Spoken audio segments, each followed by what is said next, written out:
Hi hello friends, welcome back to honey creative world. ఈరోజు video వచ్చేసి cast iron dosa pan seasoning అండి. Iron కానీ cast iron dosa pan తేగానే మనం దోశలు వేస్తూ ఉంటాం. అప్పుడు దోశలు అనేవి సరిగ్గా రావండి. వాడుతూ ఉంటే దోశలు అవి బాగా వస్తాయి అనుకుంటామండి. కొన్ని రోజులు పట్టేస్తుంది. కానీ నేను ఇప్పుడు చెప్పే టిప్స్ అండ్ ట్రిక్స్ ఫాలో అవడం వల్ల వెంటనే దోశలు అనేవి చాలా బాగా వస్తాయండి. మొదట ఐరన్ ప్యాన్ని స్టీల్ పీస్ తీసుకుని సోప్ యూజ్ చేసుకుంటూ 2 times క్లీన్ చేసుకోవాలండి. అలా పైన కింద మొత్తం అంతా క్లీన్ చేసుకోవాలండి. తర్వాత దాన్ని వాష్ చేసేసుకోవాలి. చాలామందికి ఐరన్కి కాస్ట్ ఐరన్కి డిఫరెన్స్ ఏంటో తెలియదు అంటున్నారు. ఐరన్ అంటే ఏంటంటే ఐరన్ పాత్రలో మనం వంట యూజ్ చేసినప్పుడు ఐరన్ కంటెంట్ అనేది ఎక్కువగా వెళ్ళిపోద్దండి. అదే కాస్ట్ ఐరన్ అయితే కొంచెం ఐరన్ని ప్రాసెసింగ్ చేసి సీజనింగ్ చేసి ఐరన్ని కాస్ట్ ఐరన్గా తయారు చేస్తారు. ఇప్పుడు స్టవ్ ఆన్ చేసుకుని పెనాన్ని స్టవ్ మీద పెట్టుకుని మంట అనేది మీడియం ఫ్లేమ్లో ఉంచుకోవాలండి. ఫస్ట్ ఉప్పు మొత్తం అంతా ఇలాగా స్ప్రెడ్ చేసేసుకోవాలి పెనం మొత్తం. తర్వాత టిష్యూ పేపర్ని కానీ ఏదైనా క్లాత్ని కానీ తీసుకుని ఇలాగ ఉప్పుని మొత్తం అంతా ఈ వీడియోలో చూపించిన విధంగా మొత్తం అంతా స్ప్రెడ్ చేసుకోవాలి. ఇప్పుడు తుప్పు ఏమన్నా ఉంటే అదే ఉప్పు ద్వారా బయటకు వచ్చేస్తుందండి. తర్వాత ఒక వేస్ట్ క్లాత్ని తీసుకుని సాల్ట్ అంతా బయటకు తీసేయాలి. తర్వాత సాల్ట్ని తీసుకుని ఇలా ఇంకోసారి మొత్తం అంతా స్ప్రెడ్ చేసుకుని టిష్యూ పేపర్ని మొత్తం అంతా రఫ్ చేసేయాలండి. ఇలా 2 times చేయాలి.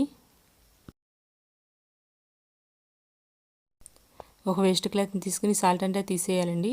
ఇప్పుడు ఒక మీడియం సైజ్ ఉల్లిపాయని తీసుకుని ఈ వీడియోలో చూపించిన విధంగా మొత్తం అంతా స్ప్రెడ్ చేసుకోవాలండి. అలాగే సాల్ట్ని కూడా తీసుకొని మొత్తం అంతా స్ప్రెడ్ చేసుకుని ఈ వీడియోలో చూపించిన విధంగా మొత్తం అంతా ఇలాగా ఒక అట్లకాడతో స్ప్రెడ్ చేసుకుని వేయించుకోవాలండి. వీడియోని ఎక్కడ స్కిప్ చేయకుండా చూడండి. అప్పుడు మీకు పూర్తిగా క్లియర్గా అర్థమవుతుంది సీజనింగ్ ఎలా చేయాలనేది. ఇంకో ఉల్లిపాయని తీసుకొని సగానికి కట్ చేసి ఇలా ఫోర్క్ అని ఏదో ఒకటి అటాచ్ చేసి ఈ వీడియోలో చూపించిన విధంగా మొత్తం అంతా స్ప్రెడ్ చేసుకోవాలండి. ఆ ఉల్లిపాయలని కొంచెం ఏపు వచ్చే వరకు ఉంచుకొని తీసేయాలండి. మంట అనేది మీడియం ఫ్లేమ్ మీద ఉంచుకొని ఆయిల్ అప్లై చేసి ఇలా ఉల్లిపాయని మొత్తం అంతా స్ప్రెడ్ చేసుకోవాలండి. ఈ విధంగా 2 times 3 times చేయాలండి. మొత్తం అంతా స్ప్రెడ్ చేసుకోవాలి. ఇప్పుడు ఒక దోశ వేయాలండి. ఇలాగ ఒక 2 times 3 times దోశలు సరిగ్గా రావండి. 3rd time చాలా బాగా వస్తాయండి. ఈ దోశ పైన ఎక్కడ తీసుకున్నాను, దీని ప్రైస్ ఎంత అనేది కాస్ట్ ఐరన్ కుక్వేర్ అన్బాక్సింగ్ వీడియోలో చెప్పానండి. ఆ వీడియో ఇంకెవరైనా చూడకుంటే అక్కడ చూడండి. దాంట్లో డిస్క్రిప్షన్లో మొత్తం అంతా డీటెయిల్స్ ఇచ్చాను. ఇప్పుడు ఈ దోశని తీసేసి మరలా ఇంకోసారి ఆయిల్ అప్లై చేసుకొని ఇంకోసారి దోశ వేసుకోవాలండి. ఈ వీడియోలో చూపించిన విధంగా. కాస్ట్ ఐరన్ పెనం మీద రవ్వ దోశ, పెసరట్టు, అలా మామూలు దోశలు అనేవి చాలా బాగా వస్తాయండి. టేస్ట్ కూడా చాలా బాగా ఉంటాయి. మీకు ఏమైనా డౌట్స్ ఉంటే కింద కామెంట్ రూపంలో తెలపండి, నేను వెంటనే రిప్లై ఇస్తాను. ఇప్పుడు మరలా ఆయిల్ అప్లై చేసి 3rd time దోశ వేస్తున్నానండి. పిండిని ఈవెన్గా స్ప్రెడ్ చేసుకుని ఆయిల్ వేసుకోవాలండి.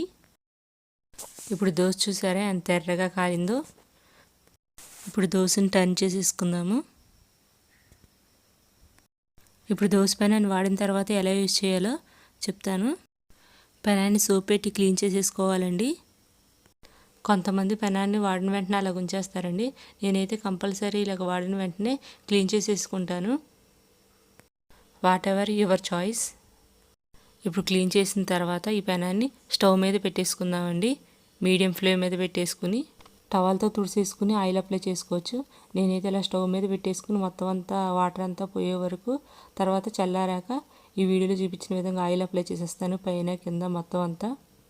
అంతే ఫ్రెండ్స్, థ్యాంక్ యూ. నా ఛానల్ ఇంకా ఎవరైనా సబ్స్క్రైబ్ చేసుకోకపోతే సబ్స్క్రైబ్ చేసుకోండి, లైక్ చేయండి, నా వీడియోస్ మీ ఫ్రెండ్స్ అందరికీ షేర్ చేయండి. Thank you friends.